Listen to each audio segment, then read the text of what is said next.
Hey, Dana, guess what? What, Steve? We're live. Yay! Buddy. Hi, everybody. We're here. Hooray! And as And? some of you have been discussing in the chat already, we are watching Deep Space Nine times Orphan. So if you have By not discussing, already, do you mean yes. complaining? Well, it's been mentioned in various contexts and various tones. But no, so if you haven't already done so, go ahead and queue up that episode on whatever platform you're intending to watch it on and make sure it's paused at 0. And we will get back to that in about 15 or 20 minutes whenever we get through our opening show chit chat. But that is the episode we are watching tonight. And Dana, do you know what? Chicken butt. Well, yes, as Stephen Clennard also already said. Do you know why? Chicken thigh. Do you know how? Have a cow? Chicken style. Okay, that's a stretch, but I'll grant it. It's a artistic license. Yeah, exactly. As the kids say, I gotta get me one of those. So today we're watching Times Orphan, and this is our second episode of Deep Space Nine in a row, which means that next week we start watching another episode of Poirot, and then after that we come back for 2 more episodes of Deep Space Nine, and those 2 episodes are the last 2 episodes of season 6. We are almost done season 6 of Deep Space Nine. Wow. So, yeah. And then that only leaves season 7. What are you going to do next? I haven't decided. I mean, obviously you have some input too. I'm not going to even though the Star Trek part of the show is my part of the show, I don't want to just foist something on you if you're just totally not up for it. You know I won't put up with that. I'll be like, bye. Yeah, exactly. No, not Babylon 5, David Corton. It's Trek reluctantly. It's Trek reluctantly, not any old sci-fi show reluctantly. Now, if Dana wanted to watch Babylon 5 for her part of the show after we get through Poirot, then that would be up to her. But you've never seen Babylon 5, have you? Have you seen Babylon 5? Have I? Yeah. Oh, yeah, that's true. Yes, I have. So that wouldn't make any sense. Yeah. Nope, not at all. Because we're showing each other shows that the other hasn't seen. Mm-hmm. Yeah. Mm-hmm. No, not NYPD Blue Kirok. Alas. That's not Star Trek. However, it would fit the premise. That's true. Although I have shown you one episode. A little bit. Yeah, I think we've watched a little, 1 or 2 episodes. We watched a little bit of NYPD Blue together, just not on live streams.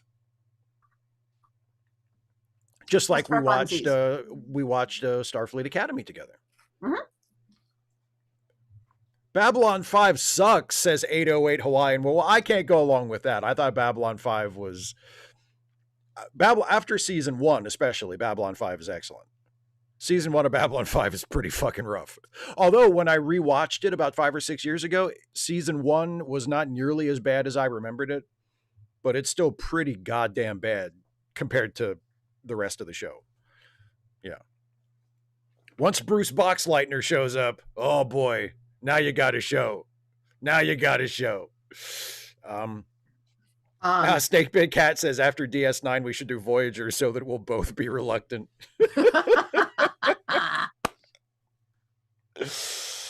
All the sensitive Voyager fans can have a reason to be mad at me for 2 weeks out of every month. Oh man, I need to check and see if there's a new season of Have you been watching the new Matlock? Oh no. We watched it together for the first couple episodes, but I haven't gone back to it since. I think I told you when they revealed the little twist at the end of the opening episode, I kind of lost interest. I was like, all right, never mind. I've heard that it's good. Don't get me wrong. I've heard that it's good, but it just when we got to the end of the pilot episode and they were like, oh, guess what? I was like, all right. Okay. You mean, you didn't like the premise? It's not that it's just the what the premise turned out to be caused me to lose interest in the show. I'll put it that way. Okay. I know what you're getting at. I know, it's pretty obvious. I'm just saying. We could watch classic Matlock. We could watch Matlock with Andy Griffith. Meh.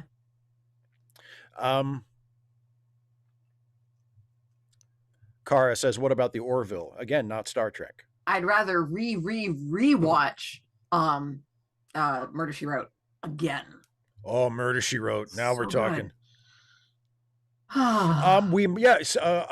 David Corton. Well, the problem with doing Prodigy is it's not streaming anywhere at the moment. So how would we do a watch along? I mean, I guess we could just have everybody pirate the episodes, but that would be a little complicated. It's just a lot easier if the thing we're somewhere. watching. Yeah.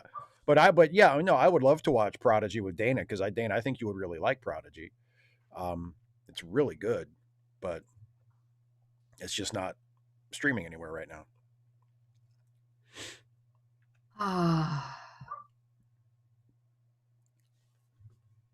And Kev Calvary says Voyager's first few years were, oh boy. I mean, Voyager's all 7 years were like that. The thing about Voyager is the quality never really changes from, the quality is pretty consistent throughout the entire series. It's always mostly just kind of, okay. Every once in a while, there's a really good episode that makes you think, why can't it be like this all the time? And then every once in a while, there's an episode that's really, really terrible where you're like, Jesus Christ. But mostly it's just kind of mid, all the way through. And I don't think that really changes. The only thing that changes is in the last few seasons, you get the feeling that everybody's just done.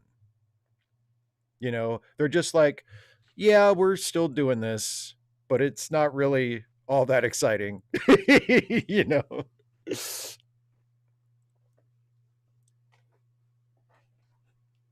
Yes, Captain Cow, but they would be wrong. They would be wrong. I mean, I've joked that it's TNG with the serial numbers filed off, but I mean, it's not. It's clearly very, very, very inspired by Star Trek, especially TNG. But no, it is not. It is not Star Trek. Unless I make a joke about it in one of my Starfleet Jobs videos where I imply that it is Star Trek, which I may have done, or if I haven't, then I may do at some other point. I think I might throw in a throwaway line about, if you don't like it, go join those dweebs over in the Planetary Union or something like that. But, strictly speaking, it is not Star Trek. Sean Brunzell, me too. That's what made me give up on Voyager during the original broadcast.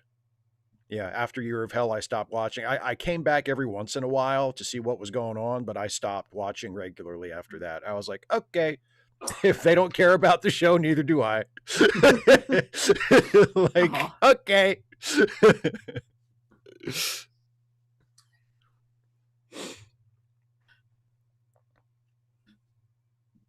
We have a couple of we're done with that.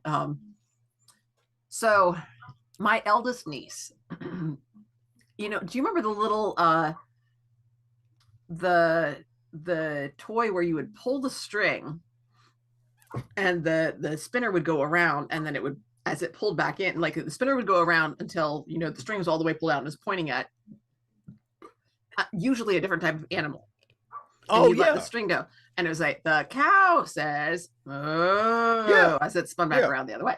What was it called? What is it? A see and say? Is that what it was called? I have no idea. I can't remember. Yeah, I had one of those when I was like a little kid. Yeah. Well, my brother taught his daughter, my eldest niece, about, what does the cow say? The cow says when she was little. And so, what does the dog say? The dog says, wah, wah. What does the cat say? The cat says, meow. Sure. What does the dinosaur say? The dinosaur says, ah. Okay. And then, of course, what does Abraham Lincoln say? Abraham Lincoln says, 77 years ago. And she got to the point, however, she learned a different phrase. which is all done with whatever it was. And she was finished eating. She was like, all done with eating. And so eventually I got to be all done with eating. All done with Abraham Lincoln. You ask me, say, all what done with Abraham Lincoln. All done with Abraham Lincoln. So now in our family, when we're over something, we're like, all done with that. All done with Abraham Lincoln. You should just say all done with Abraham Lincoln no matter what. Like how I say everything's coming up Millhouse, and you're always delighted by that. You always think that's so funny when I say everything's coming up Millhouse. Well, I mean, I would if it was. Wow. What does the Star Trek fan say, Zulu Romeo? I hate Star Trek. They changed it, now it sucks.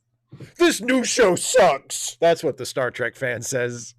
But then on the other side of the family, we took like our family plus my husband's parents plus his sister and her husband and their 2 kids. There were like 6 adults for 2 kids, which is the best way to go to Disney World. And so so yeah, it was great. I mean, we had kids along for, yay kids, but you could trade them off. Yeah. Yes, you didn't have them all the time. It was great. Yeah. You just pass them around. It was like hot potato, except with children. So anyway, the elder of the 2 boys wanted to go on all the fast rides, and he tell me about this, and he'd go about this, and did. Well, they went on the Tower of Terror, which is one of those picks you up, drops you, picks you up, drops you, picks you up, drops you. Yeah. They came out of that, and his grandmother said, "What did you think of that?" And he said, "No more talking." No more talking. Okay. Okay. So and everybody else was like, we should have taken him on this one first. Oh, so from now on, Tower of Terror, stop number 1. As soon as we get to Disney World, it'll shut him up for the rest of the day.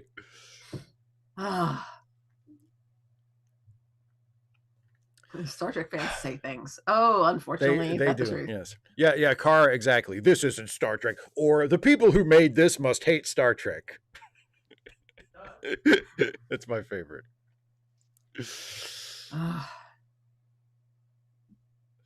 Kev Calvary says, I met a friend of yours or someone who said they were on the Star Trek cruise, and I had a good laugh about your take on the frustrations of the Starfleet JAG Corps.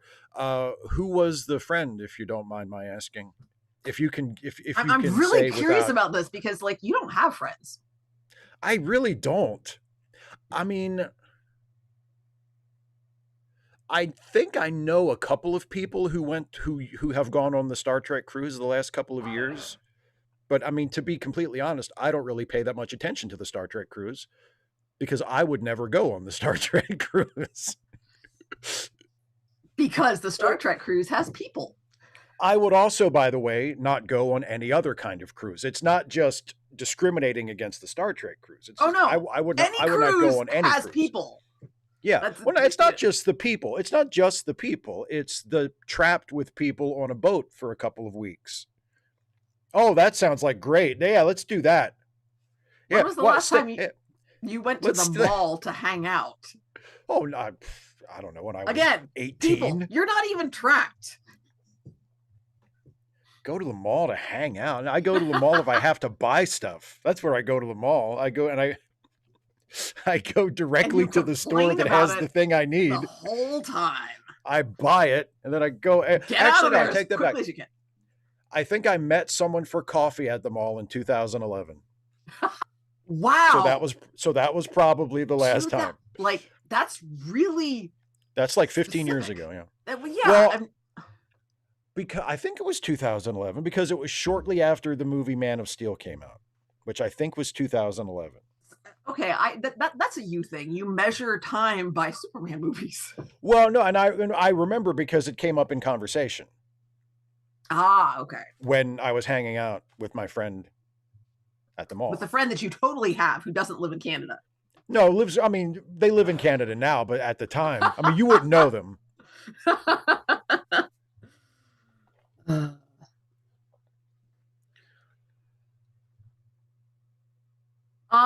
Kara, no, or at least in Orlando, there's no spiral. And so I went on it once, and I didn't find it I certainly didn't find it terrifying. But there's actually a part at the beginning that I found much more interesting than the rest of it. And the line is usually really long. And I'm just like, yeah, it's not, it's supposed to be a thrill ride, and it's just not. Um, First of all, it doesn't go that fast. The ones at Six Flags, drop you a lot faster and a lot further.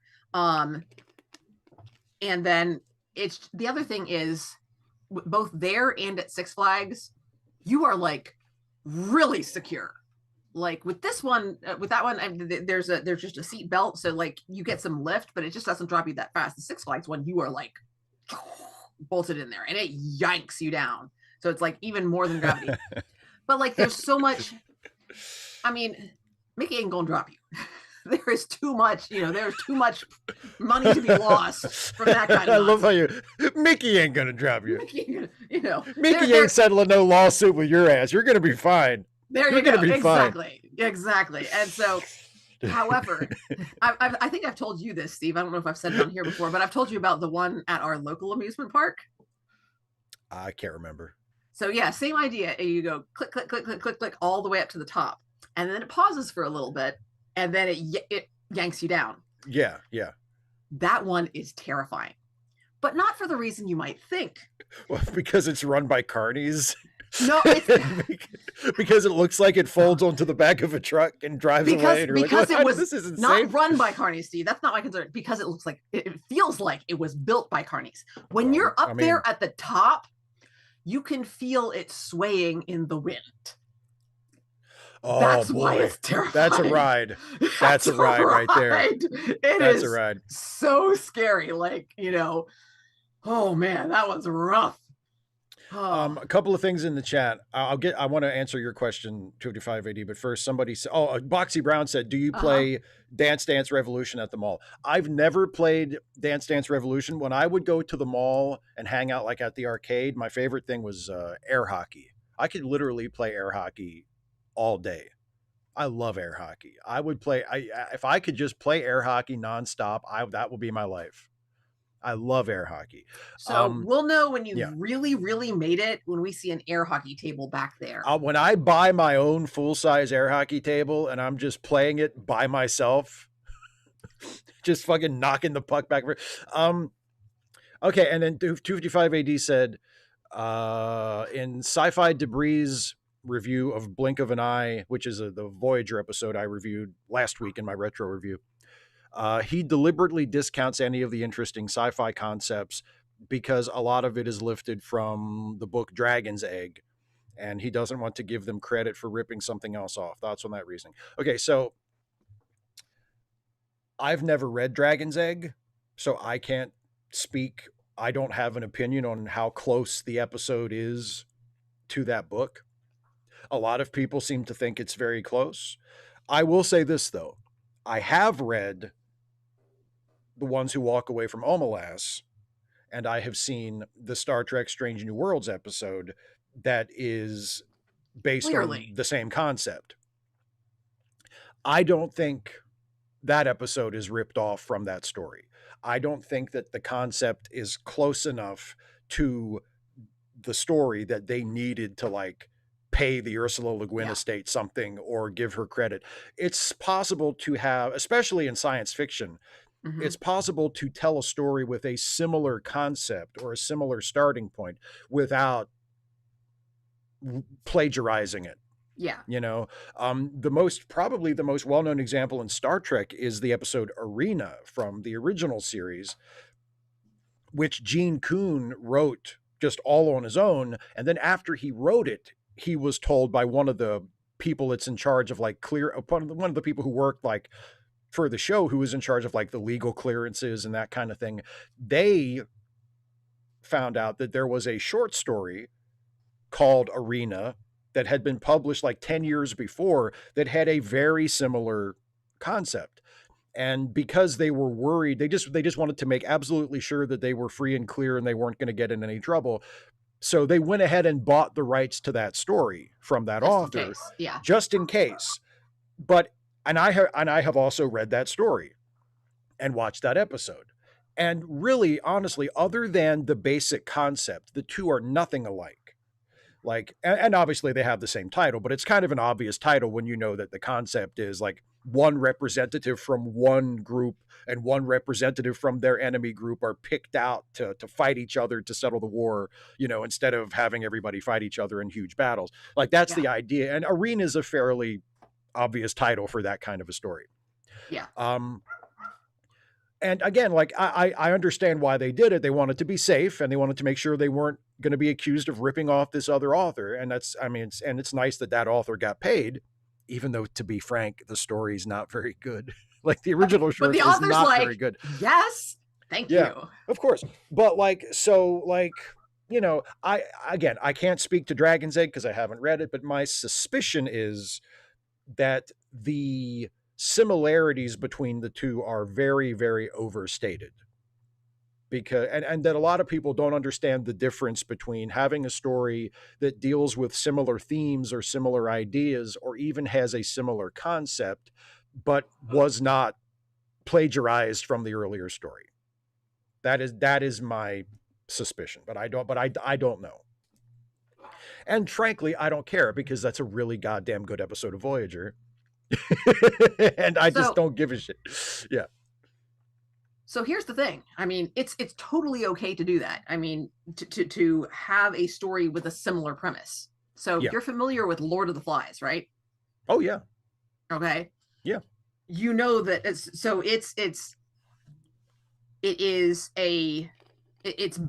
based on earlier works, like the adventure tales, where kind of like a Robert Louis Stevenson type stuff. Oh sure, yeah. And so it is literally a direct response to that, very much. And I know there have also been also N.K. Jemisin's The Ones Who Stay and Fight is Yes, a yeah. direct response, and it's so good. I like it better than I like Le Guin's, and I love Le Guin. Yeah. Although I don't think that Omelette is her best work. We're gonna get to read an Ursula Le Guin story in monstrous literature in a little bit. Woohoo! So yep, the wife's tale. So yeah, yes, very good. And Philip Kehoe says, and I agree with this, I think Other Thing did this concept better is a good criticism. I don't want to give them credit for ripping someone off is a dumb criticism. Yes. Not necessarily. I mean, if there are cases where like people get ripped off, Oh, absolutely. If it's a legitimate ripoff, that's one thing. But I think people don't understand how high the bar is for plagiarism. Yeah, it really like is. Having a similar idea is not automatically a ripoff. Yeah, and it's just not, because when it's written by somebody else, it's going to come out different. Yeah. Oh, absolutely. And like there are with the Star Trek examples, there's first of all, there's a whole bunch of Star Trek stuff in it. Yep. That I guarantee you was not in the original story. Right? And no dragons. No dragons. No dragons. So yeah, I don't really put a lot of stock in they ripped it off from Dragon's Egg. Would I just like with the, Lift Us Where Suffering Cannot Reach episode of Strange New Worlds, I assume because it's a fairly well-known story that the writers of that episode had read the Le Guin story and they said, oh, that's a good idea. I wonder if we could do a Star Trek episode that's based on that concept. I think some of it is like with the understanding that people like a lot of people will get the connection and will see things as they're developing. And that's part of the draw of that story. I mean, it's kind of like with you mentioned Shakespeare with Romeo and Juliet, flat out telling you the ending. Like, first of all, it's called The Lamentable Tragedy of Romeo and Juliet. I mean, just like the tragedy of Macbeth. How do you think it's going to turn out? Whatever. I mean, those have it in the title, and then in addition to that, he tells you the basic structure of the plot in the prologue. Like, yeah. It's not Don't say we didn't warn you. It's not about what happens. It's about how it happens. And a different author can take the same story structure or, story concept and come up with something, that's different, has a different spin on it. Exactly. Yeah, 255 AD said, in Dragon's Egg, the aliens are non-humanoid squid-like things and they live on a neutron star. So, a little different. What? Yeah. A little different. And like Yeah, it, I mean, again, Star Trek has the humanoid aliens. yeah, and also like there's, like I said, there's a lot of Star Trek stuff in the episode that I presume is not present in the original book. The plot of the episode, which is about the starship, being trapped in the gravity of the planet and trying to figure out a way to get out. Um, I don't know. Like I said, I am dubious of most claims of, oh, they ripped that off of, short story I like. That's probably not the case. And the other thing is, if they had, somebody would have gotten sued, because people Mhm. get sued for plagiarism. Mhm. Plagiarism is nothing to fuck around with. And professional writers and professional producers and, like people who work in professional television, they know the difference.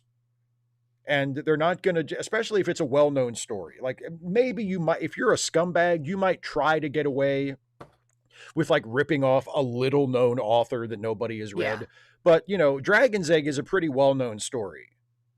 The ones who walk away from Omelas is a pretty well known story. Nobody was trying to get away with ripping off those stories and nobody noticing. They knew where the lines were. They knew, what the difference was between doing your own original take on a similar idea and just flat out ripping it off.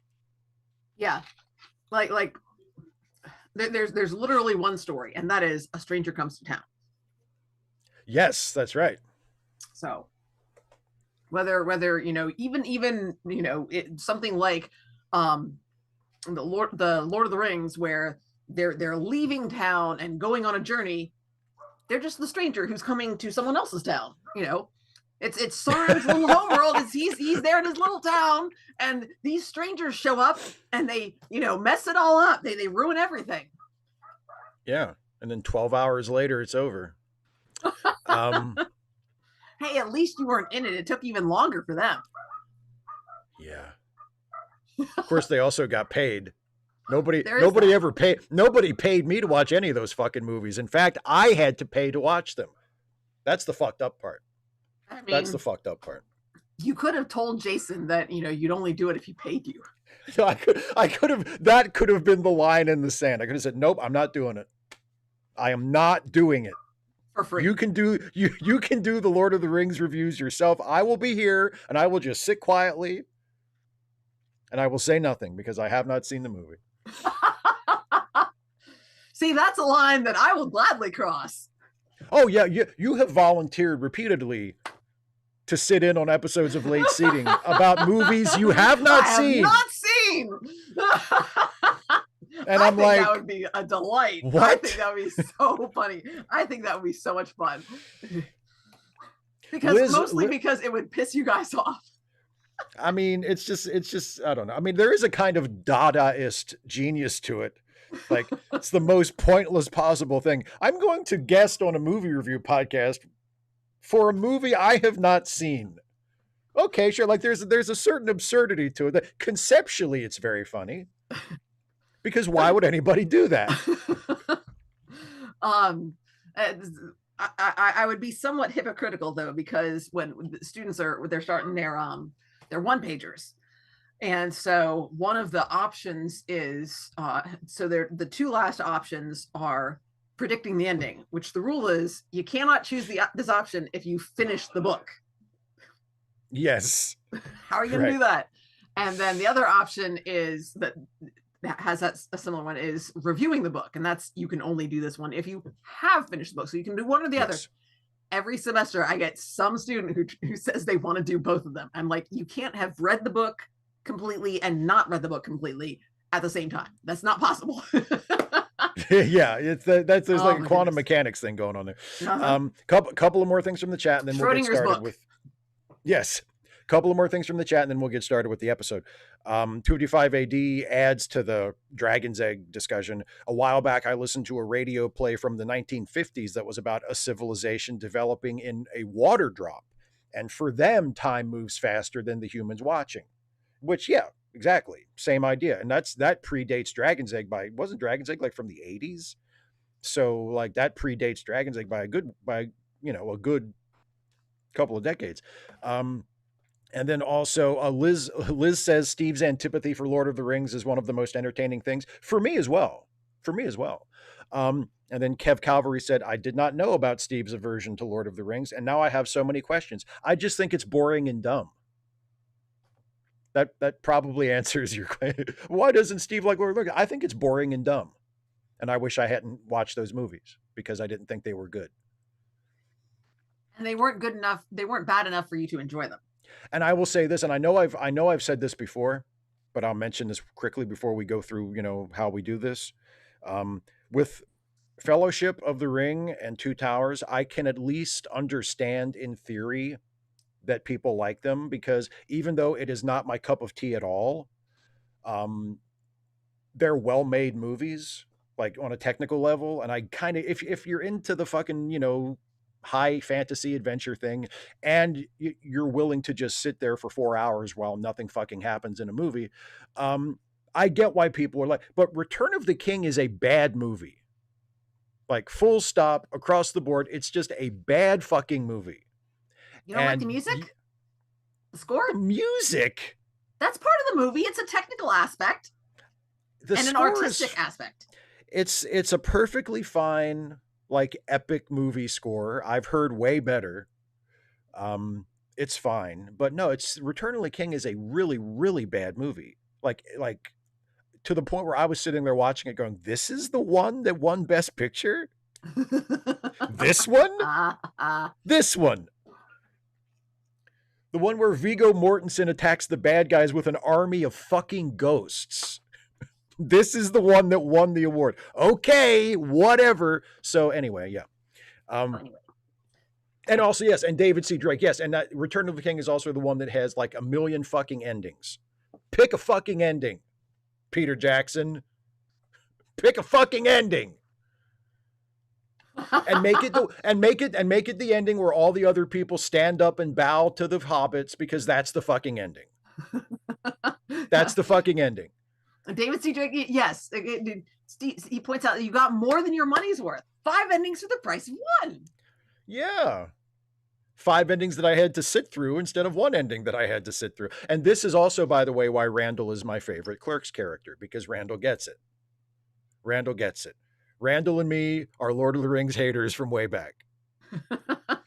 There's only one Lord. Or no, wait. There's only one return. There's only one return, and it's not of the king, it's of the Jedi. I was like, wait a minute. Yeah. I had the right idea, but that doesn't work out. Superman, okay. Exactly. If they put Tom Bombadil in there and gave him his scenes and extended the movie by another just 20 minutes or so, I think that would have just made it perfect for Steve. Yeah, let's put as much fucking bullshit in these movies as possible.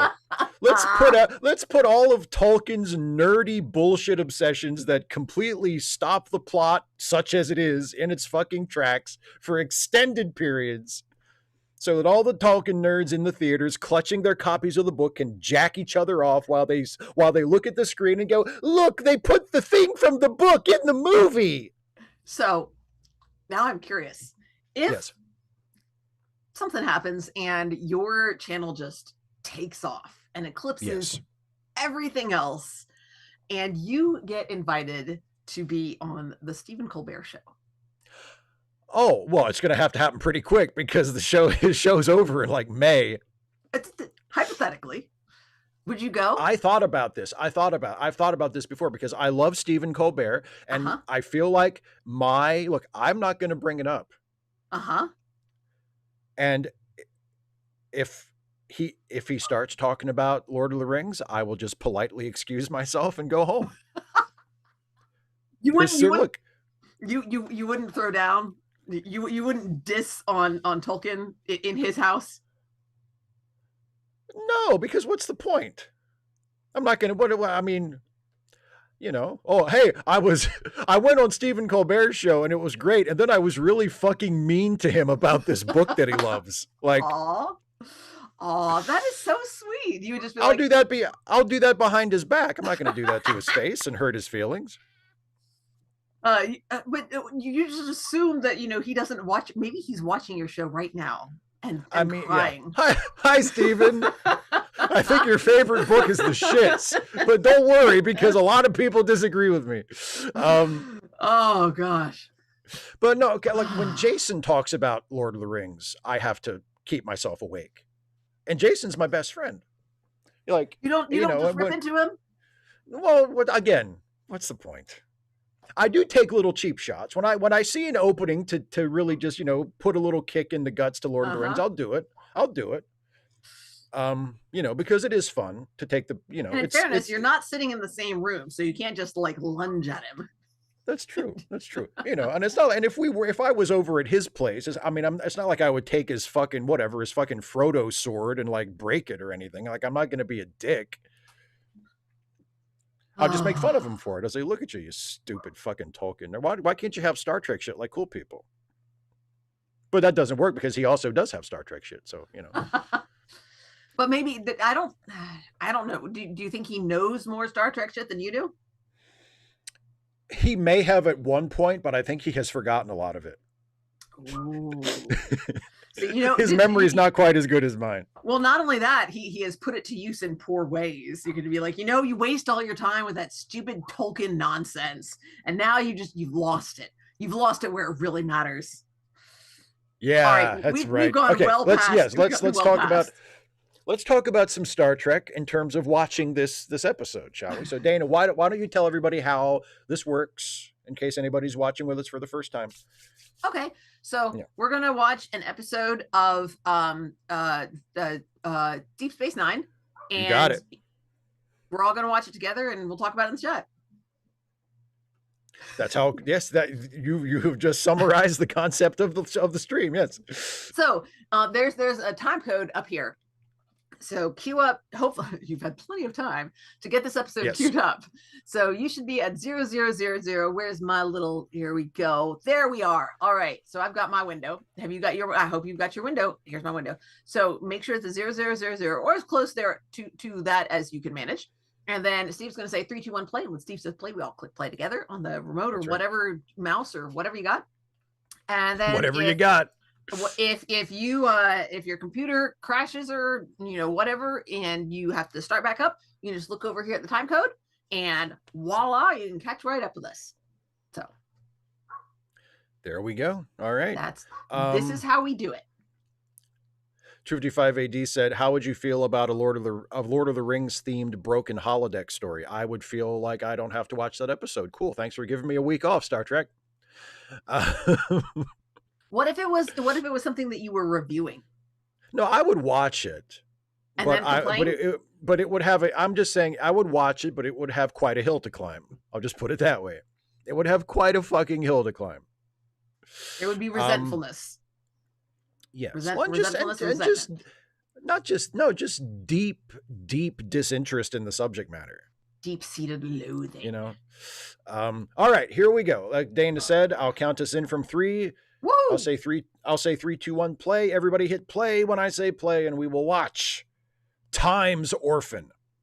All right. Here we go. In 3, 2, 1, play.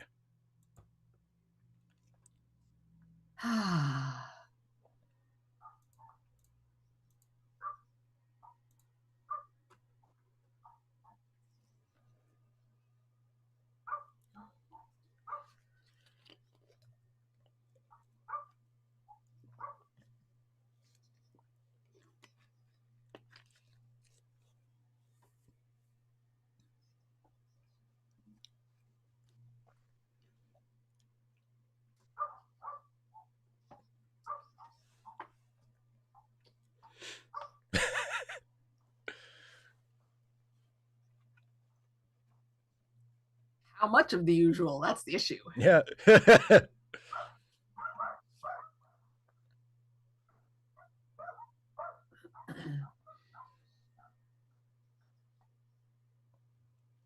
You need me to help you put a bracelet on? Are you fucking serious?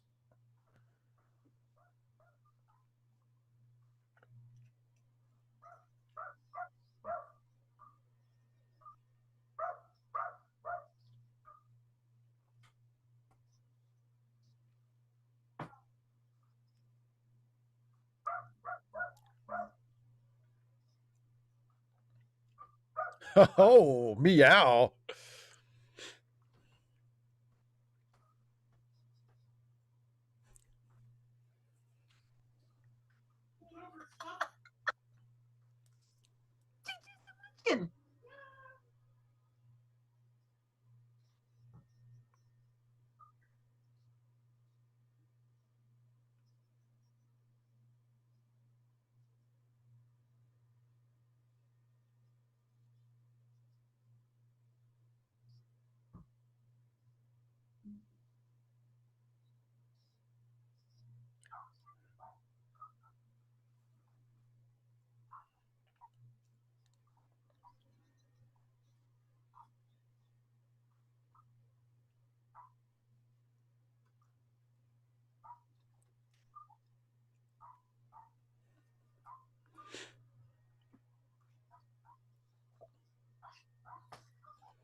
Sausages.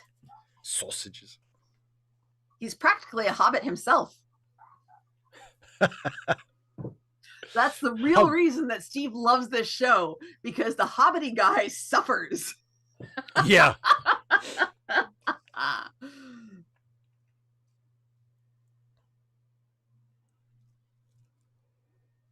Watch Action your kids, O'Brien. dummies.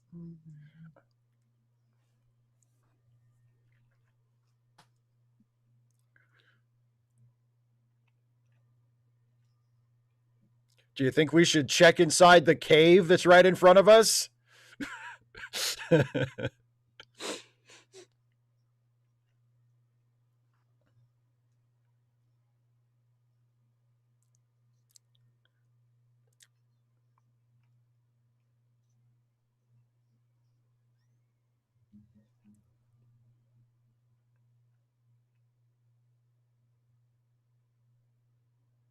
Oh, God, Keiko's never going to believe this. What do you mean she just disappeared, Miles? So irresponsible.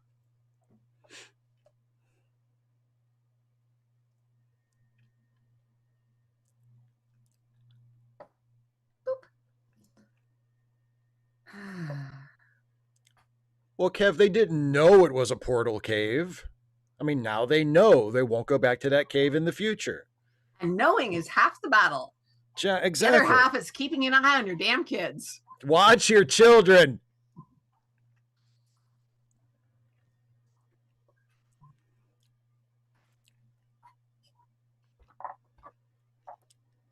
I do, Cara. I do like to see the O'Brien family exposed to trauma. You know why? Because it's damned entertaining. That's why.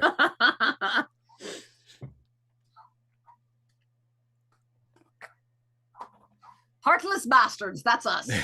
Heartless bastards. Hi, Debbie. Hi, Debbie. You're Mr. I love the ants. You're supposed to throw quarters in, not kids. What kind of wish do you get if you chuck your kid in there?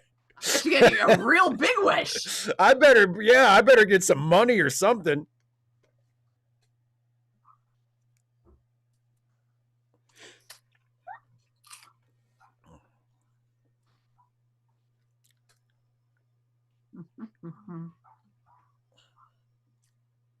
Oh, thank you, Debbie. That's very generous. I appreciate that.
It may have just killed her right out.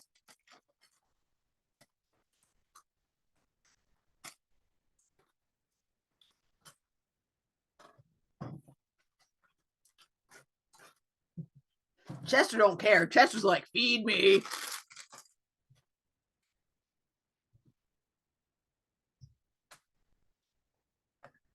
Don't pull too hard, though. It's like the Star Trek version of the kid trapped in a well. Oh.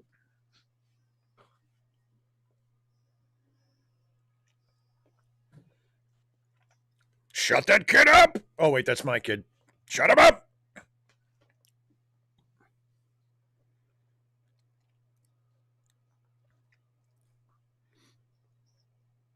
Or just, David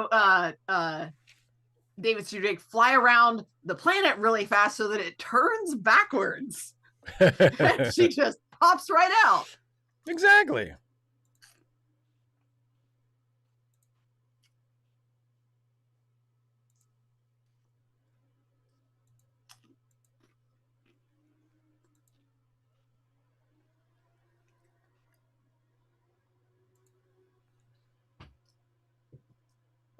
You never had me inside of you for that long.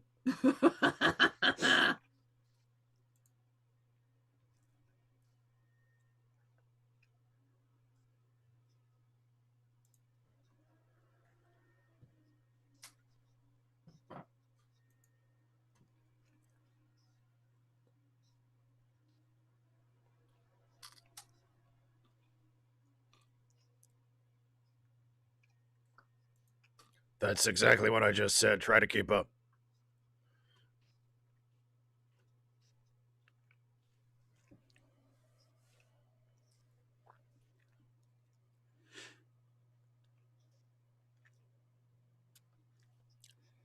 But without luck, we're all screwed. They just need to call MacGyver. He got a kid out of a well one time.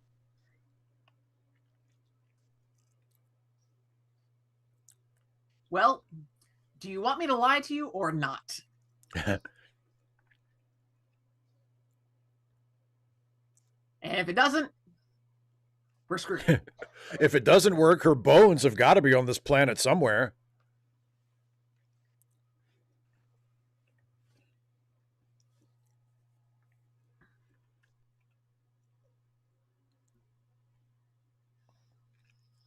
There. Oh, don't start that now. Shut up.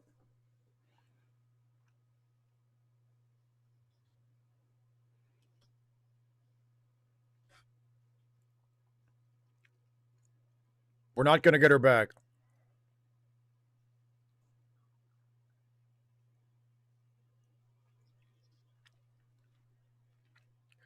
Not to get your hopes up or anything. Oh, no. I mean, anybody watching knows not to get their hopes up. We've only been in the episode for like 5 minutes. Yeah, exactly. Oh, they're gonna resolve this way early.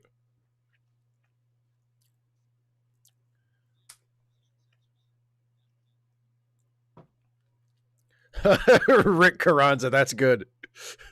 What's that, Porthos? Little Molly's trapped down a well?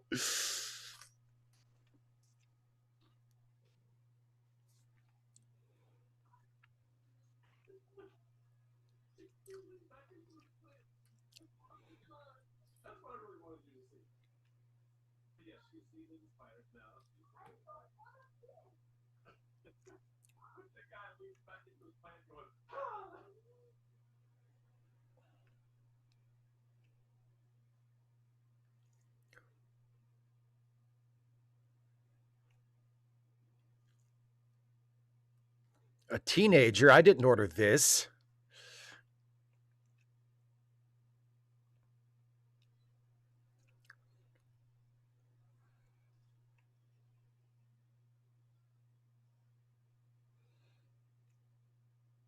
Oh, Julian, can you give us a couple of those to take home?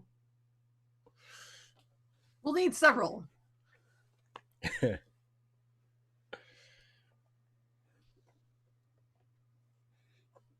Kev, those are Sabar's kids. We know that.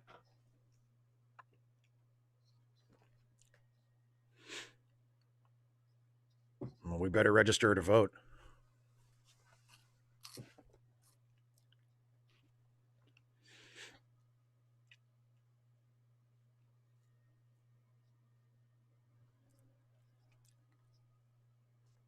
Yeah, but we don't like her. Fuck this Molly, okay? I'm sorry.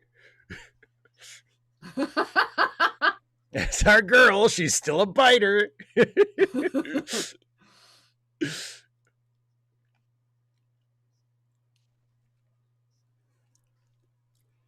Well,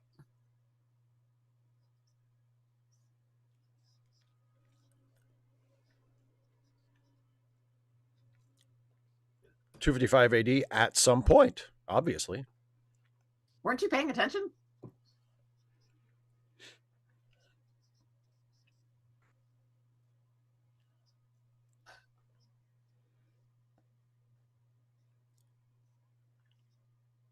I don't fucking know.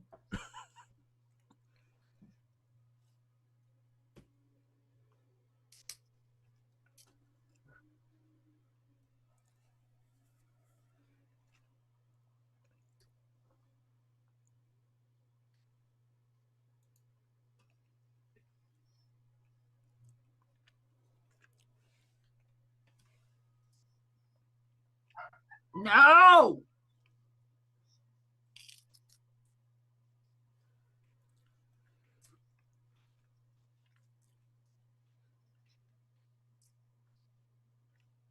Eating, sleeping, and pooping. What do you think they do?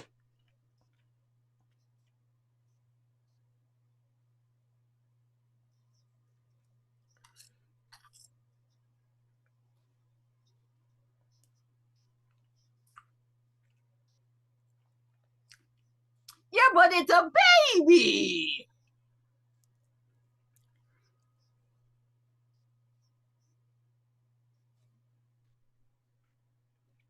I'm not good with anyone. What's your point? You raised Alexander.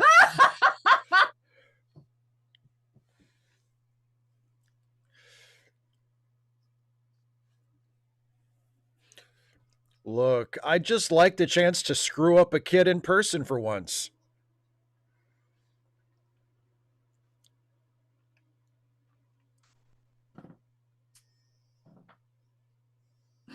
Exactly, David C. Drake. Then I won't have to hear him screaming. Exactly. And Worf's like, I like the screaming.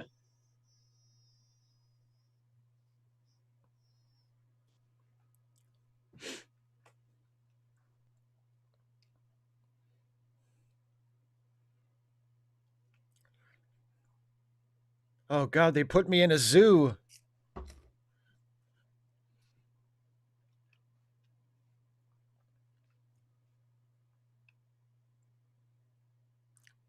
Well, at least Dr. Bashir brushed her hair. That was nice.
I want some.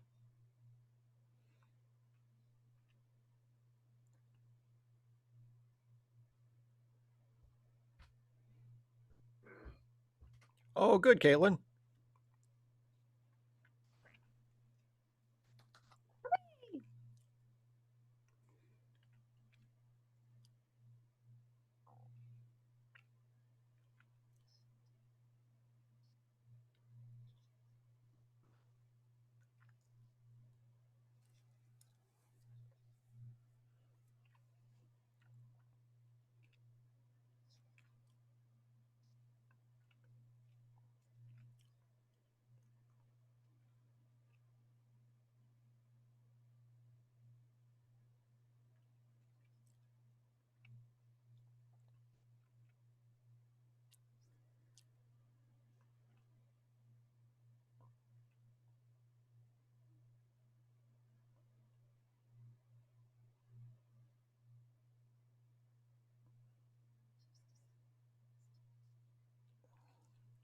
It's your Cabbage Patch Kid.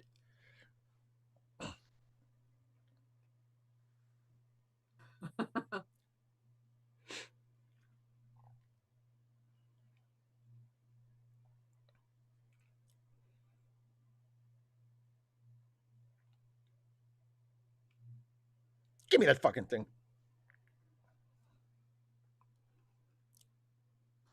Wow, wow.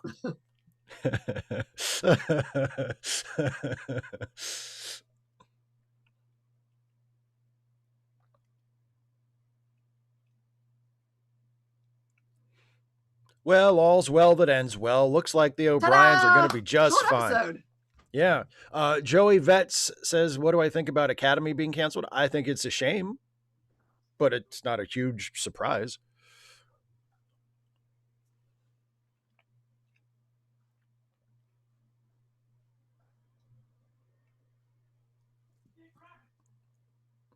This game is a little patronizing, Mom.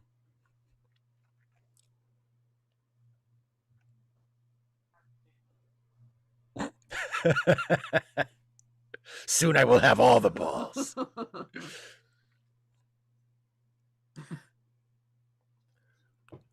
You distract her. I'll go get the balls. It's been 20 minutes. How long do we, is it supposed to go on? How long until she's fixed?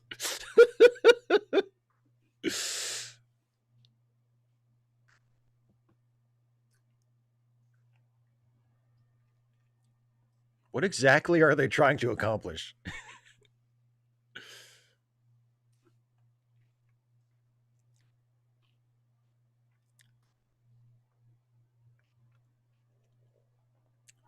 Come on, kid. You've got like 8 of them stashed back there. Just give me that one. Kev Calvary, that's good. She's hoarding like Daddy did after brain jail. As one does.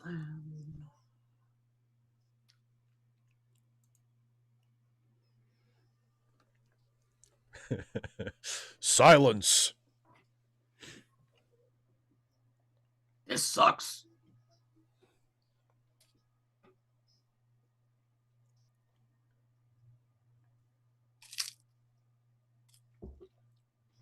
Did you tranquilize him?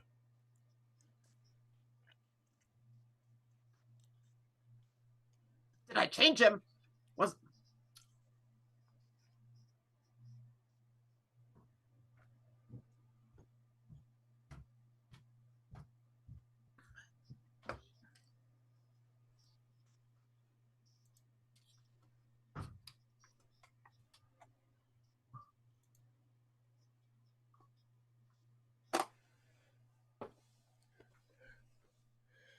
Oh, you can make him go to sleep, Worf.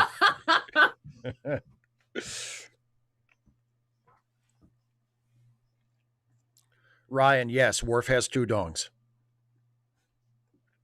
But what does he name them?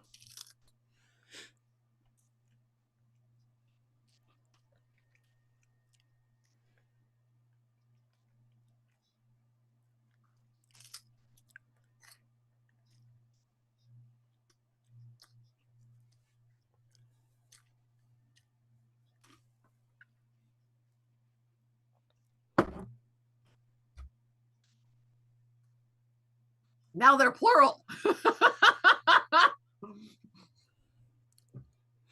And then the crying suddenly stops.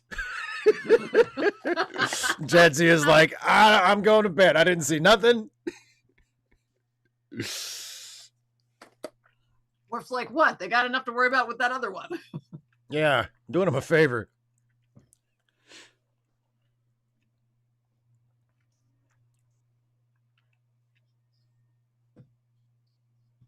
I want a shirt like that. What, Keiko shirt? Mm-hmm.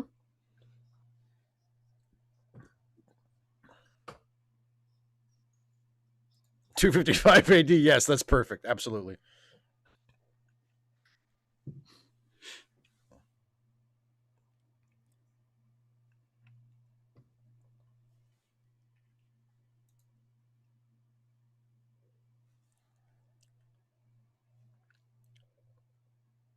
It's not enough you stole all of our dodgeballs. Now you want my hairbrush too?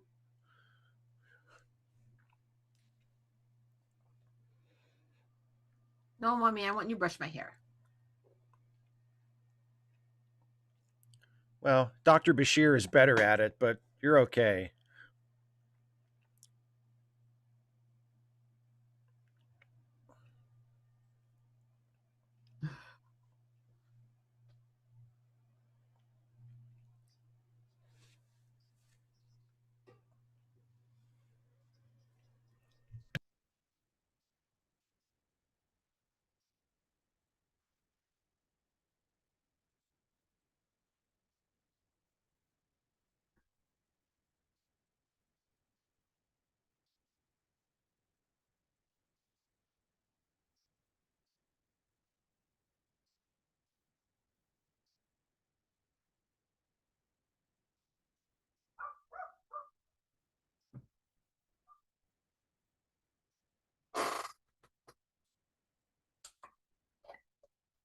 She doesn't even need us.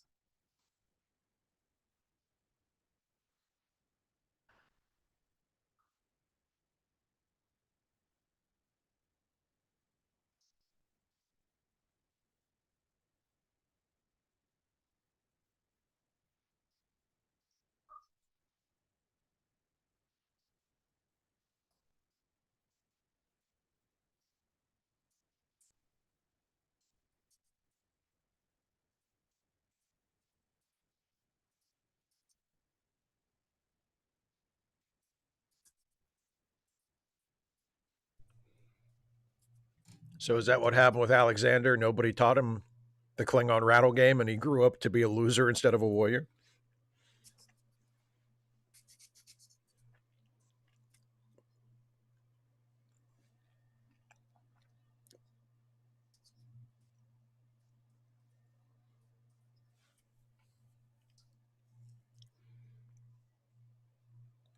Good for you, Keiko. Get the fuck out of there.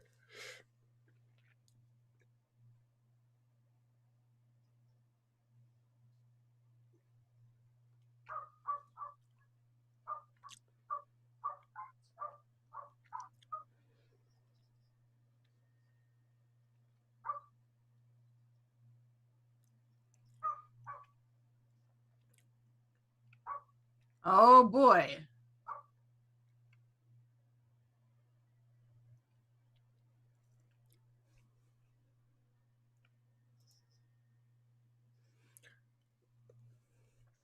It's pretty much like that other room you were in.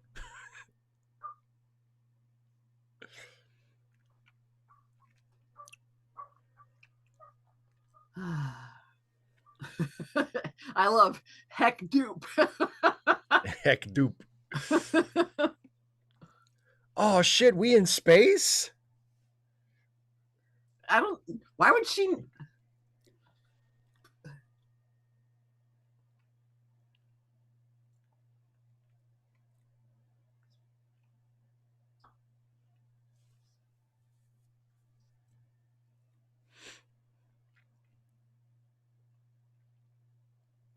I was actually thinking of turning it into an office, but since you're back,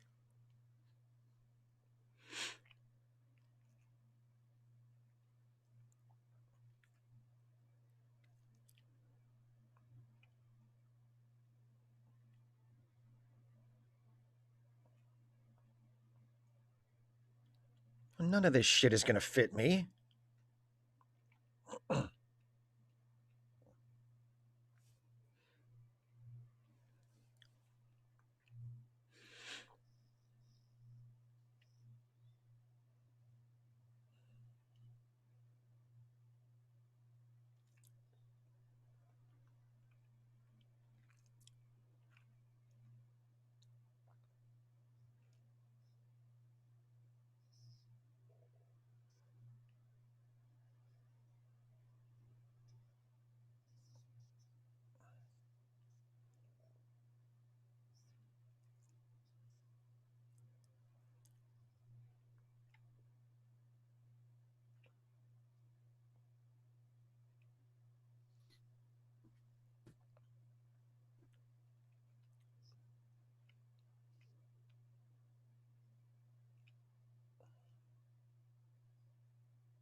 I wonder if the time cave is part of this holodeck program.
Yeah, get him, Molly.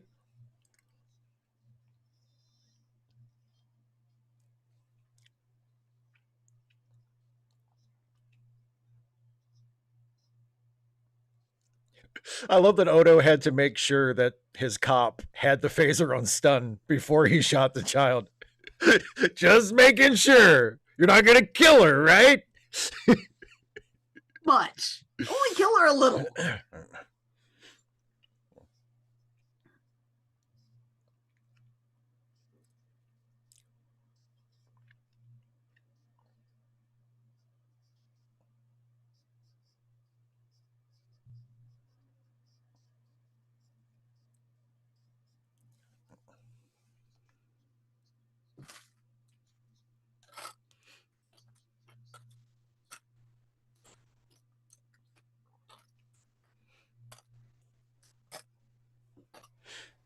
Maybe. If she's a danger to society, what do you think should happen?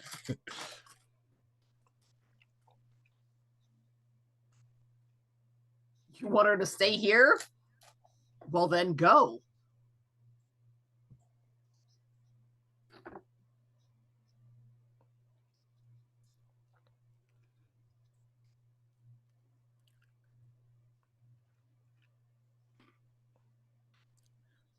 Go with her. Like, I'm failing to see.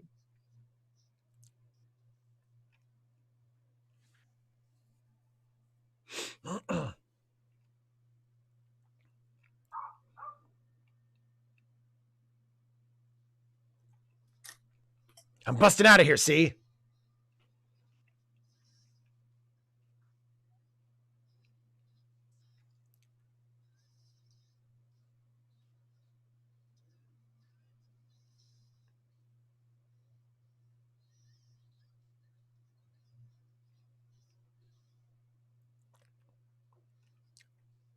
I'm telling you, Julian, hook me up.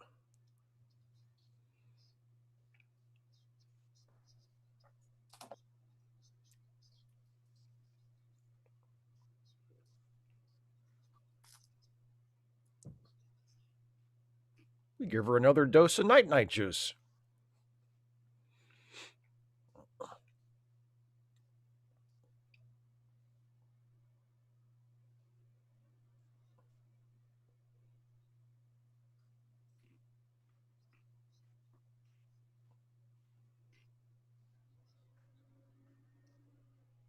He's dead.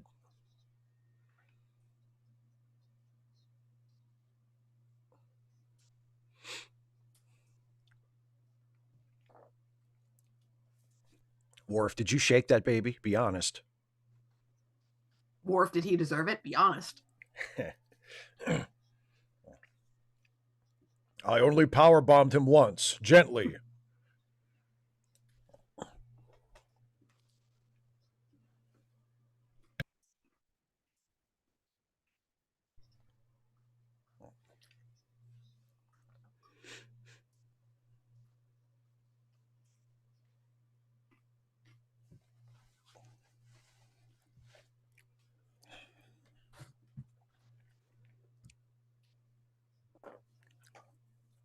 Well, anybody would have failed Alexander Worf. That kid was a zero from day one.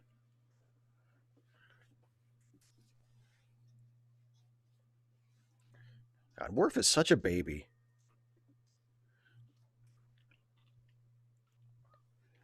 Mm-hmm.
Just shove her down the well. She'll be happier down the well.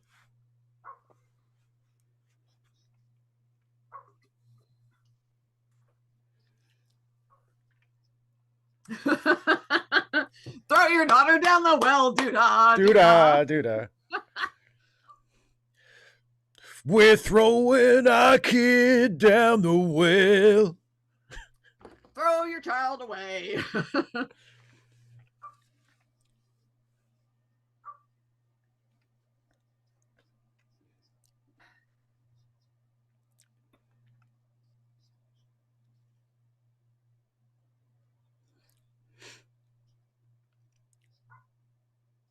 Yeah, oh, Julian did hook him up. Good.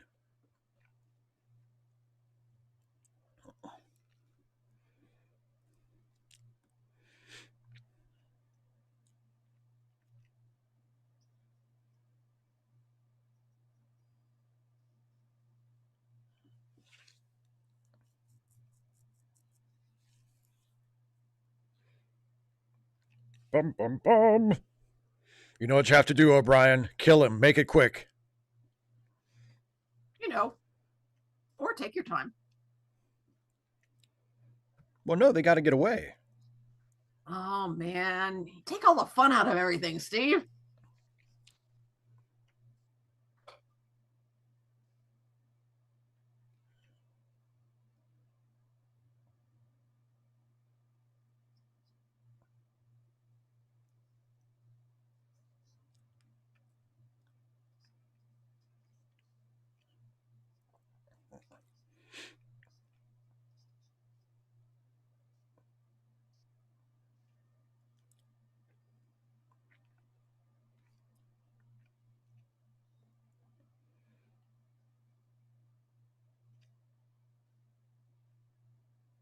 Can you at least shoot me first?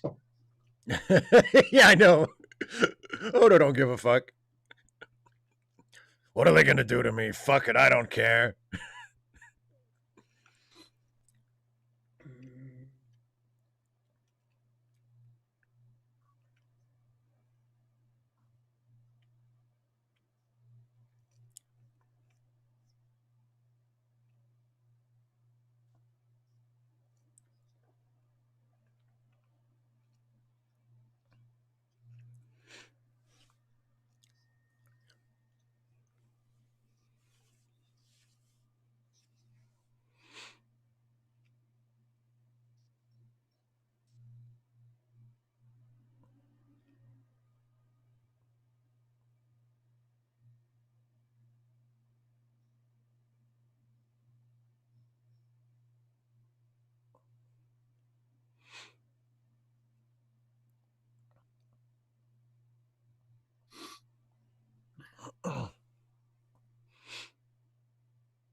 We'd go with you, but our lives are here. You understand.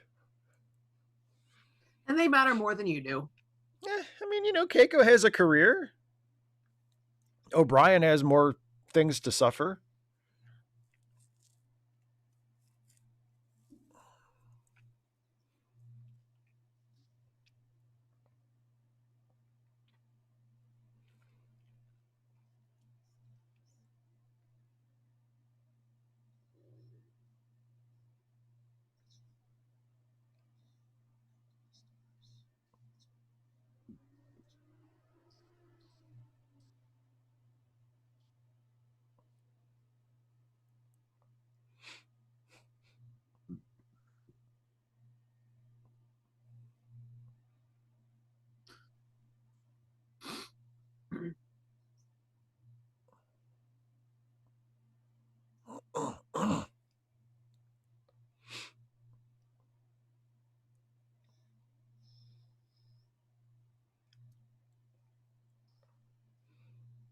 All right, she went through. Quick, turn it off before she can come back.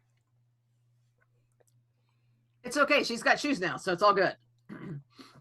Yeah, see, she'll be so much better off now.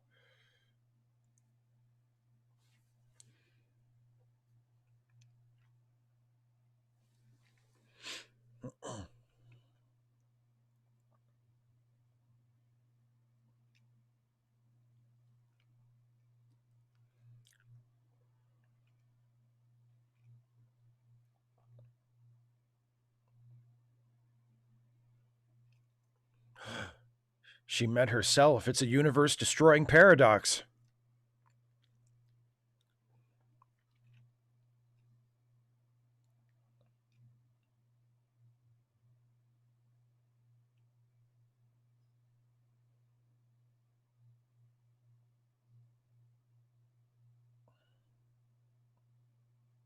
Well, time to kill ourselves.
He didn't care.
Maybe you're worse.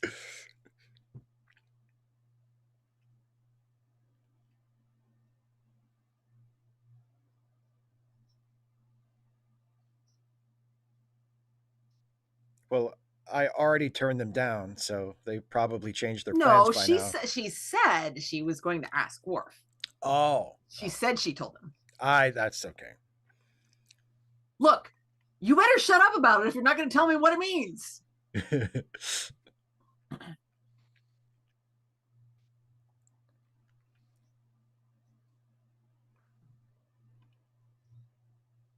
Shut up, Molly.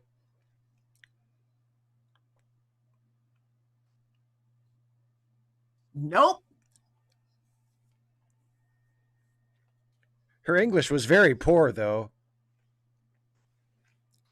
Maybe she was an alien.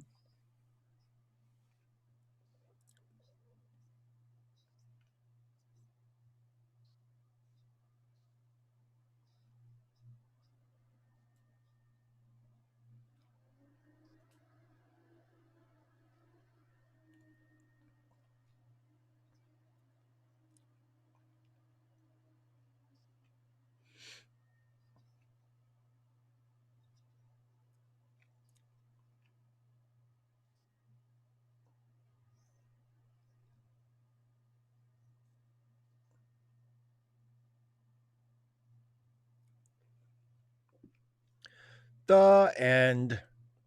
Woohoo! And there we have the conclusion of the tragic episode where the O'Briens almost succeed in getting rid of both of their children, but ultimately are stuck with them both at the end. Dun dun dun! More suffering to come. So what do you think of that one? Just Nah. Yeah, that was. Let me ask. Oh, okay. Well, okay, go ahead. Ask whatever you want. Just nah. What do you think? Okay. What do you think of the parenting decisions that the O'Briens make? Because that feels like the thing that is like the controversial thing for people who talk about this episode. Do you think that they show themselves to be good parents, bad parents? Are their decisions understandable under the circumstances? What do you think? It's really rushed. I mean, and you know, the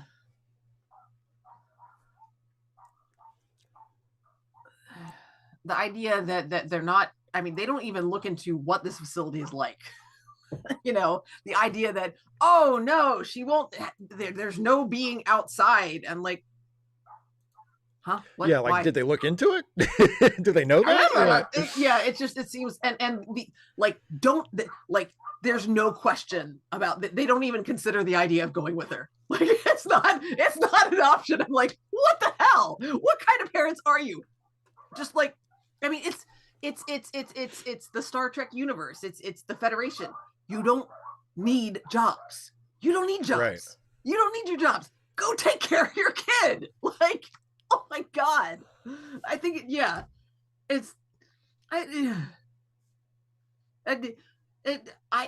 it's difficult to say that they're bad parents. Their decisions completely confound me. Like, how, when they care about her this much, how does it not occur to them to like leave Starfleet? It just doesn't come up at all. Does not cross their minds, not remotely. I'm like, what? Like, I can't figure that out. What about this? Let me pitch this slight rewrite to the ending for you. Okay, go for it. Let me know if you think, and let me know if you think this would have made like a significant difference. What if instead of sending Molly through the time portal alone at the end, O'Brien and Keiko go through with her, intending to stay with her in the past, but that's when they find little Molly. And old Molly, like, convinces them to go back through with little Molly. Yeah, I'm not real keen on the idea of them going with her because I don't, maybe I'm just misremembering. I don't know that they would actually have the skills to help her, or whether they would make it more difficult for her to survive. They're like, oh, she's, right. She's fine. She's developed skills. She was really friggin' lucky. Okay. She was incredibly lucky. And, if you show up and make things more difficult for her, y'all may just die. You might get your daughter killed. Yeah. I don't know. Yeah. I mean, it does. You mentioned how rushed it is because it is like one episode. Yeah. And I mean, it reminds me a little bit of, there's an episode of classic Star Trek where at the end of the episode, Captain Kirk is so sad that Spock actually mind melds with him to make him forget his sadness. And, people say, like, oh, great, Spock lobotomized Captain Kirk. Or Spock, Only temporarily. Yeah. Besides, And clearly, he could use it. He could stand it. and the part of it that always gets me is like the thing that has got him like so super depressed that Spock feels like he needs to do that literally just happened. Like it's been like a couple hours. So my critique of that episode is always, Jesus, just give him a minute. Like just give him some time. We don't have time. The episode is only 40 minutes long. Spock's like, he seems really bummed. I'd better just take care of this right now. And and with here's the thing though. There's an easy way around that. You know what that is? It's a montage. Yeah. Well, but with this, it's the same thing. It's like, yes, clearly, teenage Molly is very troubled based on her experience, and then also being yanked back to the future so abruptly. And it's like, yes, of course, that's going to be a very that's going to be a very difficult thing. But like, what they give it a couple weeks and then decide, fuck this, we're sending her back. We're just dumping her back where she was. It's like hard. It's like I feel like it might take a little longer. Yeah, it's just it's a not completely stupid idea, poorly executed. I think what they were going for at the end there is, and I think the reason why it happens the way it happens, where like the O'Briens are willing to send her back alone, and they never really even discuss the idea of them like leaving Starfleet to do whatever she needs them to do. Like, I think because they're building up to that moment of teenage Molly, seeing her younger self and, sending her back through and sacrificing herself for her younger self so she can have her childhood back. And like, I think they wanted that moment. Yeah. And they didn't do a good job of building up to it. They didn't, do they didn't we have no reason to think. Yeah, we have no reason to think that there's no support given for the idea that she's just somehow magically going to understand that if she sends this kid back through the portal, she's going to stop existing. There's no reason to think that, especially given the fact that they both exist right there. Yeah. So yeah, it's just poor, weak idea, in slightly interesting concept, just really, really poor execution. David C. Drake? No, not really. 255 AD says, you're not married to the idea of the Trek utopia like a lot of fans are. So does that mean you're okay with the implication that Federation mental institutions are pretty awful? Yeah, I'm fine with that. If it's for the sake of a story, I'm fine with anything. Yeah, you're right. I'm absolutely not married to Star Trek because here's the thing. You can say like mental institutions in the Federation are pretty awful. They're still probably better than what we have today. Like that's the thing about the Star Trek world, is that like, yeah, to me personally, for it to be of any use narratively and as like allegory or, for purpose of commentary, like it needs to resemble the world we have now. Yeah. So it can be better in a lot of ways. And I think we see that it is better in a lot of ways. There doesn't seem to be any poverty, at least on Earth. There doesn't seem to be any, all of the sort of everyday things that we grapple with. Good. Which means that their mental institutions are going to be better. Because one of the reasons that mental institutions and other such facilities are as bad as they are is that care workers are underpaid and overworked. And so if there's no need to worry about money, that stress is gone from them. They don't need to work all these hours. You can get more people in to work these because you don't have these grueling long shifts, and it gets better for everybody. Right. Yeah. So, but no, I don't have a problem with the implication in this episode that the mental health facilities in the Federation are less than ideal, or are the kinds of places that even in the future where everything is better, like people still don't, they don't like the prospect of going there. You know, the idea of going to one of those facilities is still looked at as like, oh no, not that. You know, I don't have a problem with that at all, because like, I mean, if everything in the future is perfect, where's the drama? Where's the story? You know, like, yeah. Oh, I could find something. I can, you know, I can find a problem. I can find a problem. Norman Buchwald, because that's not how it works. Like, you know, I don't know that it's not that the injured party gets to be the prosecutor. I don't think that's how the justice system works in the Federation. I feel pretty confident about this. And given, I'm just saying, we would see there would be a lot more interesting court case episodes, and I think actually involving significantly more blood, if that was the case. If I mean, honestly, if they wanted to do like a follow-up to this episode, that's the perfect premise, is that the guy that Molly stabbed came back and is still pressing charges against like fucking 8-year-old Molly. It was her, she did it. I will have justice. You'd be like, he had it coming. He had it coming. Mommy, I want to stab him again. He ran into my broken bottle, and it was only once. God, he should have gotten out of my way. Dev Cavalry? No, not necessarily. So, all right. Don't much feel up to Wordle. Okay. Yeah. No worries. No problem.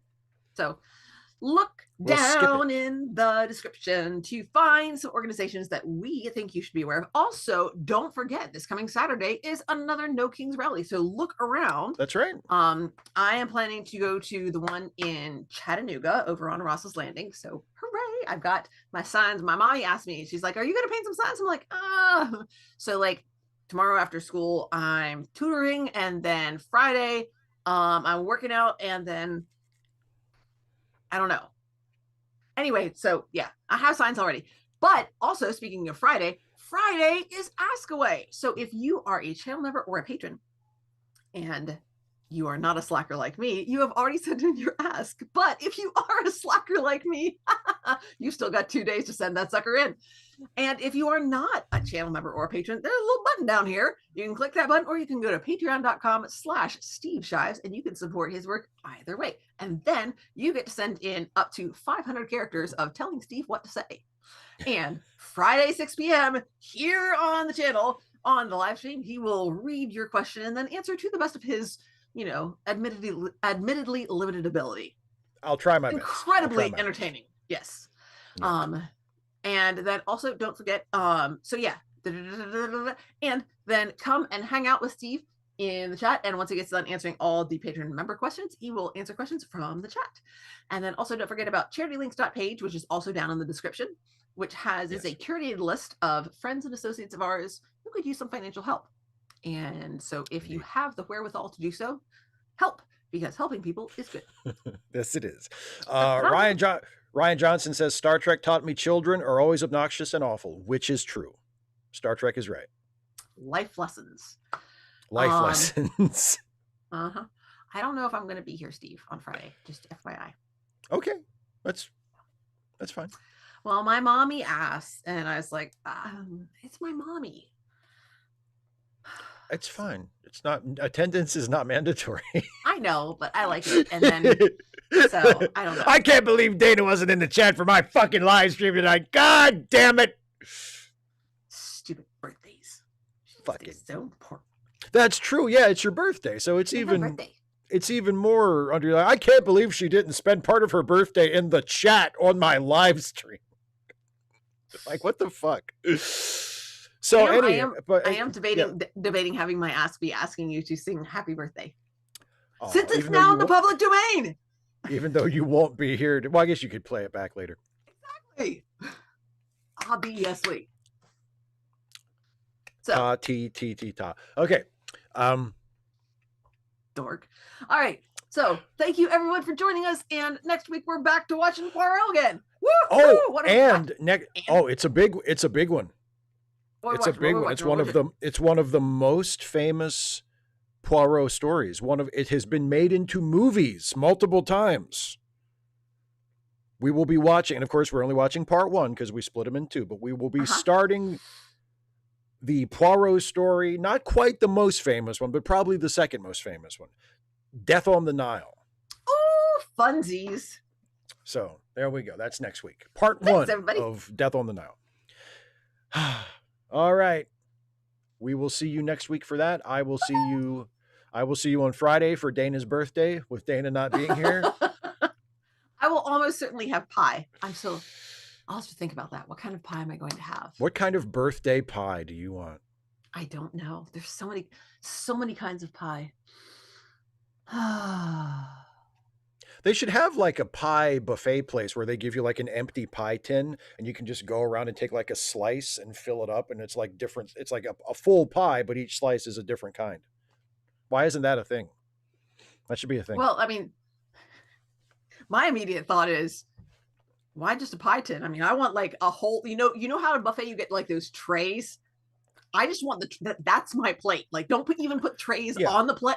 Don't even put plates on the tray. Just the whole tray, and then just pie. Well, but having the pie tin, but having the pie tin that's a nice. It's a a good standard size that they can charge you with. They can say, here, it's however many, $20 for a tin, and you put your you fill it up and whatever. Inflation. Holy smokes. Well, I don't know. Whatever a fair price for a 6 pieces of assorted pies would be. I would love a pie buffet. See, this should exist. It should exist. This should exist. All right, everybody. I'll see you Friday. We'll see you next week for part 1 of Death on the Nile. Look what I can do. You're live long and prospering. Oh, right, that. Oh no, Turtle Hand is this. Oh yeah, because they have Turtle Hand. They have the yeah. And then there's the shark. And a bunny rabbit somehow. And of course, the shocker. Good night, everybody. Thanks for joining us. Bye, everybody.